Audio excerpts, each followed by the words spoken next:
8장은 유체역학에 대해서 강의하도록 하겠습니다. 강의의 순서는 이제 유체의 평형과 압력, 그다음에 파스칼의 원리, 그다음에 아르키메데스 원리, 그리고 베르누이 방정식 이런 순으로 진행을 하도록 하겠습니다. 먼저 오늘은 그 유체의 평형과 압력 그리고 파스칼의 원리에 대해서 설명을 하도록 하겠습니다. 먼저 우리가 이제 유체가 뭐냐? 유체는 여러분들이 다 알고 있듯이 이제 흐를 수 있고, 그다음에 이제 용기에 담으면 그 용기의 모양에 따라서 모양이 달라지는 용기에 따라서 모양이 달라지는 그런 물질을 우리가 유체라고 하고, 뭐 액체, 기체가 다 유체입니다. 유체의 특징은 이제 면에 수직한 힘만 존재한다는 게 유체의 가장 큰 특징이고, 다시 말해서 이제 유체를 담은 용기의 표면에 수직한 힘만 작용하고, 또 유체 속에 물체를 넣으면 그 물체의 표면에도 수직한 힘만 작용한다. 이게 유체의 특징입니다. 그림과 같이 이제 용기에 물을 담고, 예를 들면 유체를 담고 있으면 이 유체가 용기 벽에 수직하게 이렇게 힘을 주고, 또 그 안에 또 물체를 담으면 이렇게 물체의 표면에 이렇게 수직한 힘이 이렇게 작용을 하게 됩니다. 우리가 그 유체 내부의 이제 작은 면적, 미소 면적 델타 A에 대해서 수직한 힘 델타 F라고 하는 수직한 힘이 작용할 때, 이때 유체의 압력이라고 하는 건 뭐냐면 단위 면적당 작용하는 힘을 유체 압력이라고 하죠. 그래서 그 압력을 P라고 표시하고, 이건 단위 면적당 작용하는 힘.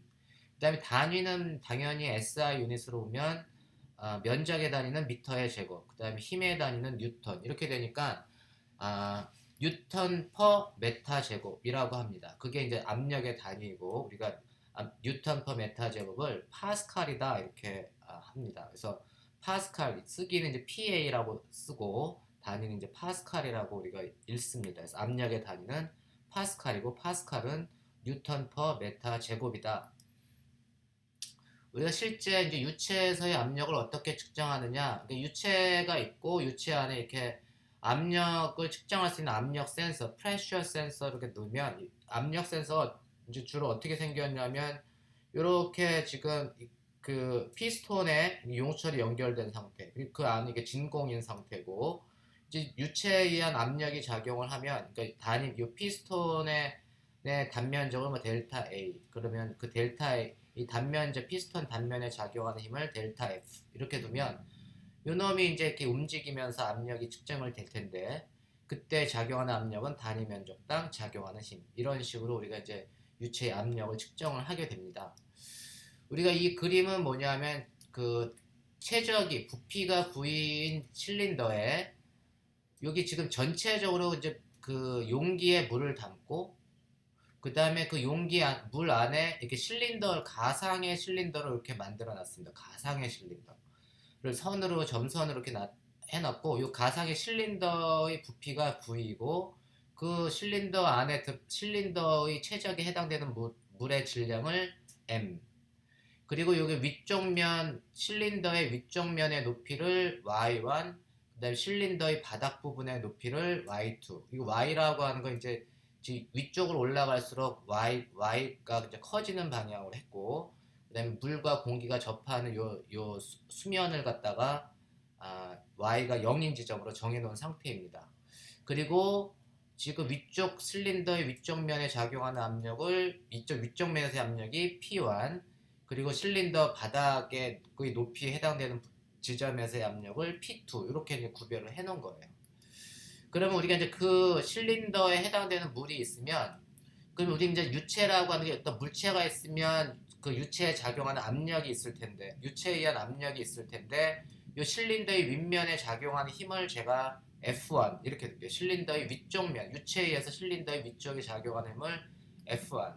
그걸 갖다가 제가 이렇게 그리면 좋겠는데, 지금 여기에서 시작하는 걸로 해서 F1의 힘이 작용되고, 그 다음에 실린더 아랫부분에 작용한 실린더의 밑면에 작용하는 유체에 의한 그 힘을 F2라고 할게요. 위쪽으로 올라가는 힘이 작용을 하겠죠. 그 힘을 F2라고 하겠습니다. 그 F2는 제가 화살표를 좀 길게 그린 이유가, F2는 방향은 위쪽이지만 크기도 F1에 비해서 좀 더 크다는 그 개념으로 제가 화살표를 좀 길게 했습니다. 그래서 F1은 윗면, 실린더 윗면에 작용하는 힘, F2는 실린더 아랫부분에 작용하는 힘. 그리고 또 어떤 힘이 있을까요? 이 실린더 안에는 물이 들어있으니까 물에 의한 질량이 있고, 그거 물의 무게를 우리가 계산을 해줘야 되잖아요. 그럼 물의 무게가 얼마냐면 mg가 되겠죠.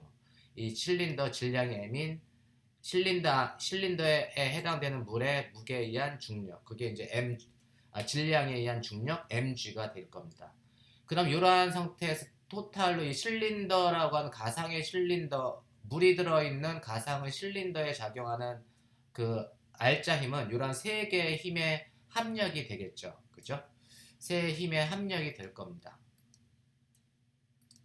그럼 우리가 이제 이 세 힘이 평형 상태를 이렇게 이루고 있으면, 그러면은 우리가 이제 그 방정식의 힘의 방정식은 F2는 F1 더하기 mg, 그러니까 위쪽으로 올라가는 힘은 이제 아래쪽으로 내려가는 힘하고 평형을 이루니까 F2는 F1 더하기 mg가 되겠고, 제가 이 실린더의 면을 갖다가 원통의 면, 실린더의 면을 A라고 두면, 라지 A라고 두면 압력과 P1과 F1과 F1 사이의 관계는 어떻게 되죠? 그 F는 힘은 단위 면적, 압력, P1은 A분의 F1, 그 다음 P2의 아래 실린더 아래쪽에 그 단면적도 똑같이 A니까 P2는 A분의 F2 이렇게 되겠죠? 그래서 그걸 이제 그 힘 대신에 압력으로 표현을 해주면, 이제 유체역학은 대부분이 힘 대신에 압력을 표현을 해줍니다. 그래서 F2는 P2 곱하기 A, F1은 P1 곱하기 A 더하기 mg 이렇게 되겠죠? 근데 이제 M은 또 뭡니까? 물의 질량은 어떻게 되는 거죠? 물의 질량은 밀도 곱하기 최적. 질량 밀도, 그 물의 질량 밀도로 나타내주면, 물의 질량 M은 물의 밀도 곱하기 실린더의 물의 최적이 바로 실린더만큼이니까 실린더의 최적이 되고, 실린더는 최적이 밑변 곱하기 높이, 단면적 곱하기 높이죠. 단면적 A 곱하기 높이. 그래서 V는 A times Y1 minus Y2. 그게 이제 높이가 될 겁니다. Y1 minus Y2.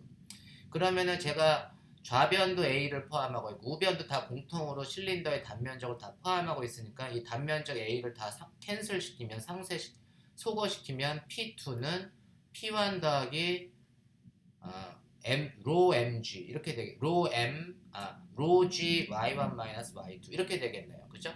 그래서 위쪽 부분, 실린더의 위쪽 부분에 작용하는 그 압력을 P1, 실린더의 아랫부분에 작용한 아랫부분 y2 높이에 해당되는 압력을 P2, y1 높이에 해당되는 압력을 P1이라고 하면, 그게 바로 두 압력 사이의 관계식은 P2는 P1 더하기 로 타임스 g, 그 다음에 둘 사이의 그 높이차 y1 마이너스 y2가 될 겁니다. 그죠?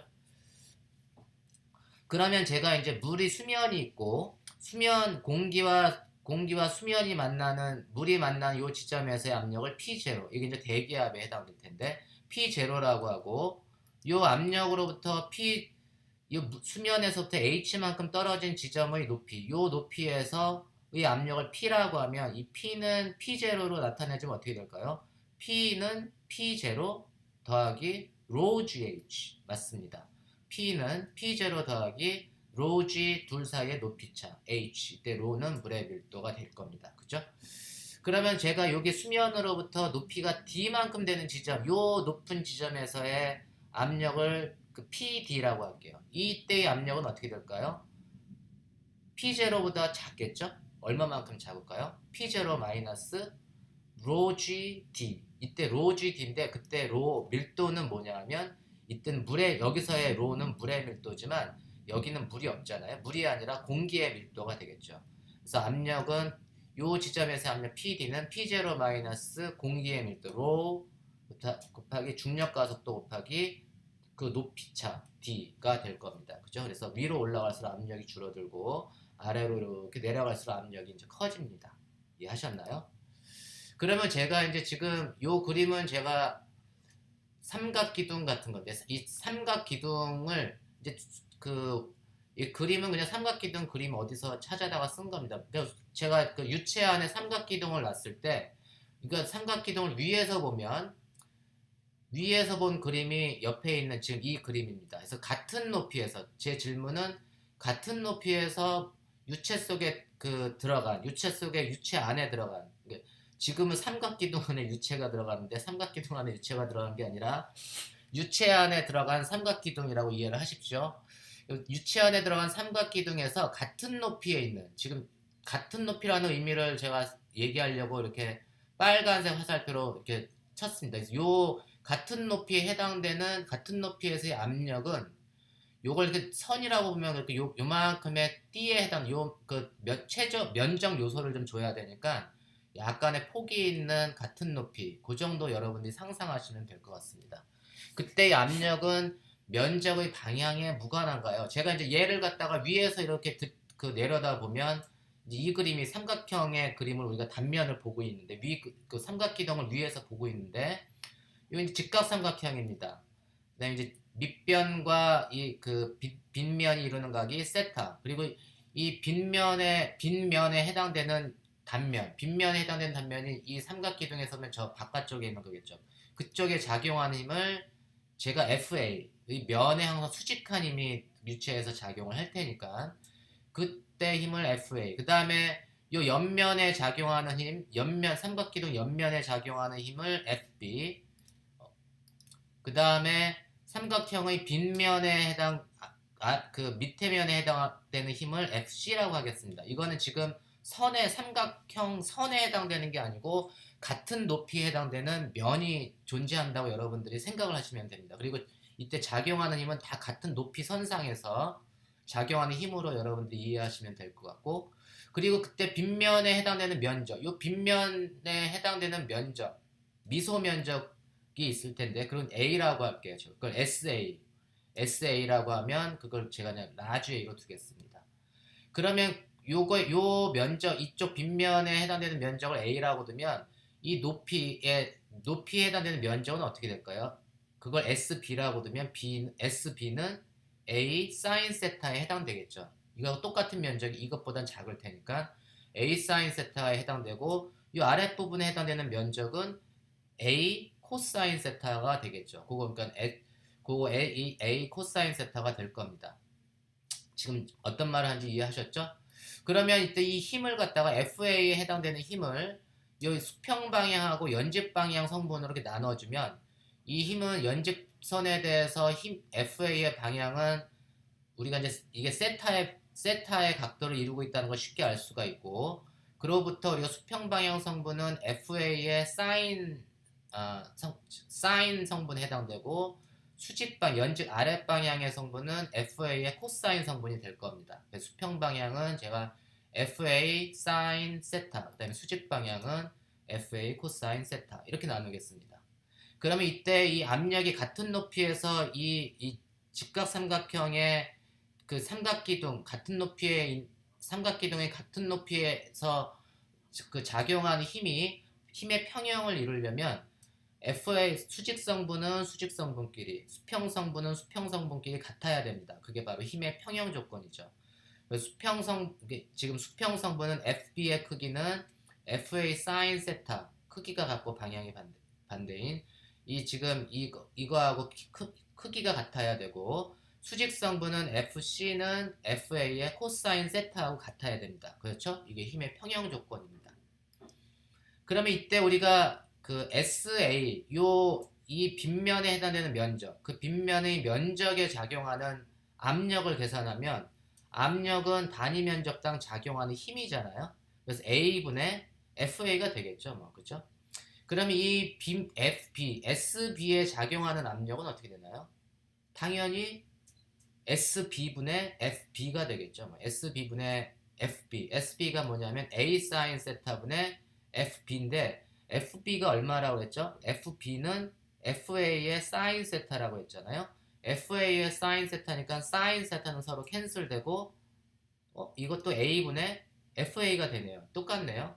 그 다음에 SC에 작용하는 압력은 면적 SC에 작용하는 압력은 SC분의 FC가 될 테니까 SC가 A 코사인 세타분의 FC가 되겠고 FC가 얼마죠? FA 코사인 세타니까 이것도 코사인이 서로 캔슬돼서 당연히 이것도 A분의 FA가 됩니다. 그러니까 면적이 우리가 서로 다른데 면적이 다르고 면적이 다르기 때문에 그 서로 다른 면적에 작용하는 힘도 다르지만 그걸 우리가 단위 면적당 작용하는 힘으로 계산을 해주면 다시 말해서 압력을 계산을 해주면 압력은 같다는 걸 알 수가 있습니다. 모든 높이에서 같은 높이에서 각각의 면에 작용하는 압력은 다 똑같구나.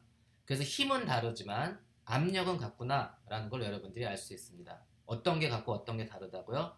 압력이 같고 압력이 같다는 얘기는 힘이 같다는 얘기가 아닙니다. 면적이 다를 수 있기 때문에 단위 면적당 작용하는 힘이 같은 거지 힘이 각 높이에서 작용하는 힘이 같은 건 아닙니다. 그래서 압력이 같구나 작용하는 힘은 다르지만 그래서 직각삼각형의 각 면에 작용하는 압력이 얼마냐? 그러면 모두 같아요 라고 하는 게 정답입니다. 이해하셨죠? 그 다음에 두 번째는 파스칼의 원리인데 파스칼의 원리를 정의를 해주면 파스칼의 원리는 정적인 평형을 이루는 유체의 한 지점에 힘이 작용을 하면 어떤 유체에 내가 힘이 작용을 하면 그 유체가 그 한 포인트가 아니라 힘이 유체의 모든 면으로 이렇게 부분으로 전달이 됩니다. 그래서 유체의 모든 부분으로 그 힘이 전달이 되고 그리고 유체 내의 압력은 모든 점에서 항상 동일하다. 단위 면적당 작용하는 힘이 같다. 그래서 그때 유체 내의 한 그 면에 작용하는 모든 압력은 다 같다라고 하는 게 파스칼의 원리입니다. 예를 들면 이제 그림은 이제 비압축성 유체. 비압축성 유체는 밀도가 일정한 유체를 얘기합니다. 비압축은 영어로는 incompressible. 내가 이거 눌러도 압축이 안 되는 유체를 비압축성 유체라고 하잖아요. 그러니까 막혀 있는데 꽉 누르면 보통 이렇게 쑥 들어가면 이건 압축이 되는 유체고 눌러도 압축이 안 되는 건 비압축성 유체. 그거는 이제 밀도가 일정한 유체를 우리가 비압축성 유체라고 하고 이 비압축성 유체를 용기에 담고 그 위에 이제 뚜껑이 실린더 같은 뚜껑이 있고 그 위에다가 다시 그 납을 담은 용기가 이렇게 올려져 있습니다. 피스톤 위에 납을 담은 용기가 있어서 이제 평형 상태를 이루고 있는 정적 평형 상태를 이루고 있는 거죠. 그러니까 납을 갖다가 놔도 그러니까 비압축성이기 때문에 내가 납을 하나씩 올려놔도 이게 압축이 안 되는 상황이 이제 그게 비압축성 유체입니다. 그래서 지금 이러한 상황에서 이 실린더 바로 밑부분의 그 압력을 요 높이에 해당되는 압력을 PEXT, external PEXT라고 하고 그거로부터 H만큼 내려간 지점, 요 P점에서의 압력을 그냥 P라고 둘게요. 그러면 우리가 이제 이때 P의 압력은 P external 더하기 rho GH 이렇게 된다고 했잖아요. 조금 전에. 그래서 아랫부분의 압력이 좀 더 커질 겁니다. 근데 제가 이제 납을 갖다가 여기서 하나씩 쇠구슬 같은 구슬형 납을 갖다가 하나씩 이제 올려놓을게요. 그럼 납을 추가해서 이제 압력을 추가하면 이제 힘이 더 많은 힘이 작용이 되겠죠. 납을 하나씩 더 추가해서 올려놓으면 더 많은 힘이 작용이 되니까 단위 면적당 작용하는 압력은 힘이 커지니까 압력이 증가하겠죠. 그래서 그 증가된 압력분을 델타 P라고 둘게요. 델타 P만큼의 압력이 증가가 될 겁니다. 이해하셨나요? 근데 요놈이 더 압축은 안 되고 그냥 압력만 작용을 하잖아요. 그러니까 P의 압력이 P 플러스 델타 PEXT로 증가한 거죠. 그랬을 때 이 아랫부분의 압력은 어떻게 되는 거죠? 이 아랫부분은 어떻게 되냐면 밀도는 여전히 일정하고 그게 비압축성 유체의 특징이니까 그 다음에 중력과 속도 일정하고 비압축이니까 높이 H도 변하면 안 되죠. 그냥 압력만 증가하는 거예요. 압력만 증가하니까 얘가 어떻게 변하냐면 이때 쇠구슬이 납이 올라가면 P는 P external 플러스 what? 델타 PEXT 그것만큼이 증가하는 겁니다. 나머지는 일정하고 이게 이제 비압축성 유체가 갖는 정적인 평형 상태입니다. 이해하셨죠? 압력만 증가하는 거다.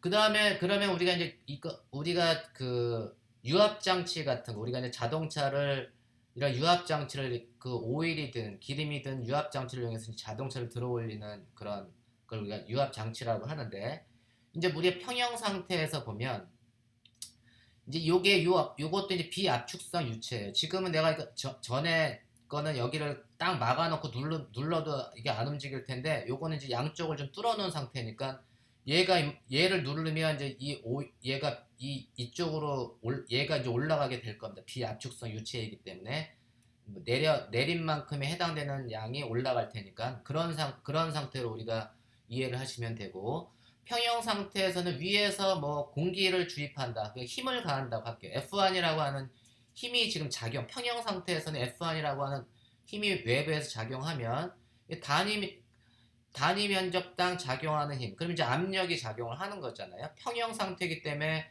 A1분의 F1에 해당되는 압력이 작용하고 위에서 작용을 하고 밑에서도 이게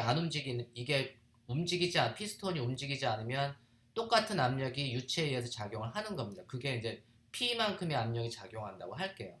그러면 이제 같은 높이에서 모든 지점에서 작용하는 압력은 같아야 되니까 같은 압력이 이제 이 경우에 평형 상태에서는 작용을 하게 될 겁니다. 이해하셨죠? 그러면 우리가 이제 평형 상태에서는 이제 이러한 힘이 작용을 하고 이제 그럼 이 압력에 의해서 F2만큼의 힘이 자동차에 전달이 되고 이게 움직이지 않으니까 뭐 자동차가 안 움직이는 이유는 자동차에 무게가 있으니까 그 무게에 의한 힘을 제가 F2라고 똑같은 힘이 작용해서 이제 지금 정적인 평형 상태에 놓여 있다 이런 얘기입니다. 그러니까 지금 정적인 평형 상태를 제가 한번 스케치를 해봤어요. 지금 이해하셨죠? 어떠한 과정을 통해서 이게 정적인 평형 상태를 유지하고 있는지. 그래서 우리가 이때 이제 그 지금 압력 P라고 하는 거는 단위 면적당 작용하는 힘. 그러니까 이 피스톤의 단면적, 왼쪽에 있는 피스톤은 작은 단면적 A1을 갖고 A1분의 F1. 그 오른쪽은 좀 더 큰 피스톤이죠. 단면적이 A2분의 F2. 그래서 압력은 다 똑같으니까 P는 A1분의 F1는 A2분의 F2. 이게 이제 정적인 평형 상태를 이룰 때의 압력입니다. 그러니까 지금 힘은 어디서의 힘이 더 많이 작용하냐면 오른쪽에 있는 힘이 더 크다는 얘기죠. 왜냐면 면적이 A2가 더 크니까. 이해하셨죠? 그래서 압력은 같다. 힘은 다르지만 우리가 압력은 같다. 지금 이 정적인 평형 상태가 뭐냐면 이쪽에서 작용하는 힘과 이쪽에서 작용하는 힘 F1과 F2의 힘의 크기가 같아서 정적인 평형 상태가 이루어진 게 아니고 압력이 같아서 정적인 평형 상태를 이루는 겁니다. 힘은 다릅니다. 얼마만큼 달라요? F2 is not equal to F1. F2가 F1하고 같은 게 아니고 F2는 A1분의 A2 곱하기 F1이 됩니다. 그래서 힘은 달라요. 평형 상태라고 하더라도. 이해하셨죠? 그러니까 우리가 그 유체역학에서 정적인 평형 상태는 압력이 같아서 생기는 평형 상태지 내가 힘이 같아서 생기는 평형 상태가 아닙니다. 그럼 내가 이제 이러한 그 평형 상태에서 내가 이제 힘을 F1을 갖다가 조금 더 주면 F1을 조금 더 좀 피스톤이 움직일 정도로 제가 주게 되면 그러면 이제 얘가 그 정적인 평형 상태는 좀 깨지겠죠. 그래서 내가 작은 힘으로 이러한 무거운 차를 들어 올리는 방법에 대해서 예를 들면 F1을 조금 더 크게 했어요. 그래서 제가 빨갛게 힘을 줬어요.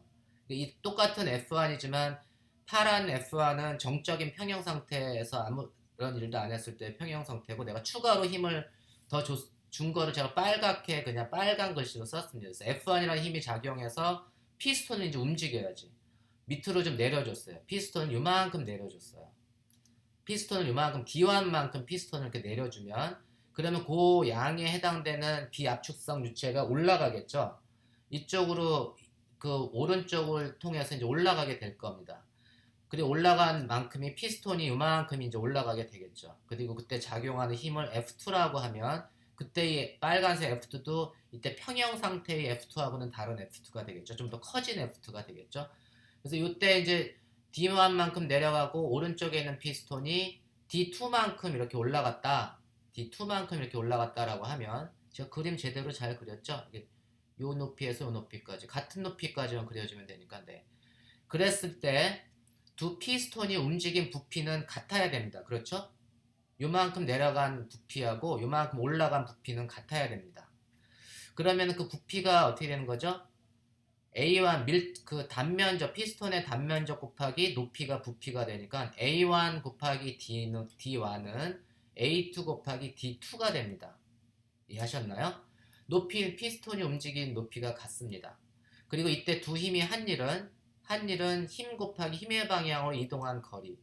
W는 F1 곱하기 D1이 될 테고 이 F1 곱하기 D1인데 D1은 얼마냐면 A1 이 D1을 D2로 표현해주면 A1분의 A2 곱하기 D2. 그래서 이렇게 D1 대신에 이렇게 쓴 겁니다. 그러니까 내가 F1만큼 눌러서 얘를 D1만큼 피스톤을 움직였을 때 이 외력이 한 일은 F1 D1이고 그 놈을 다시 D2라는 높이로 환산을 해주면 F1 곱하기 A1분의 A2 D2가 됩니다.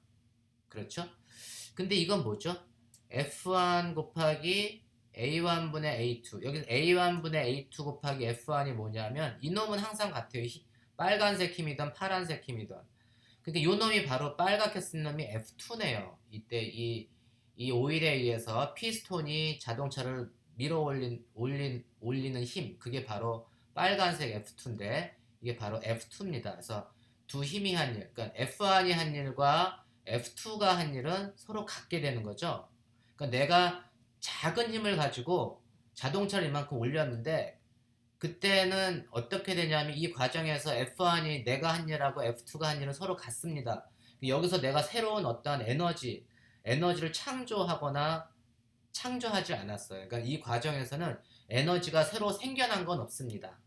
이 과정에서 에너지가 항상 보존된다는 걸 우리가 알 수가 있습니다. 이런 것들을 우리가 이제 파스칼의 원리를 이용해서 우리가 배울 수 있는 현상입니다. 다음 시간에는 제가 아르키메데스의 원리에 대해서 설명을 하도록 하겠습니다.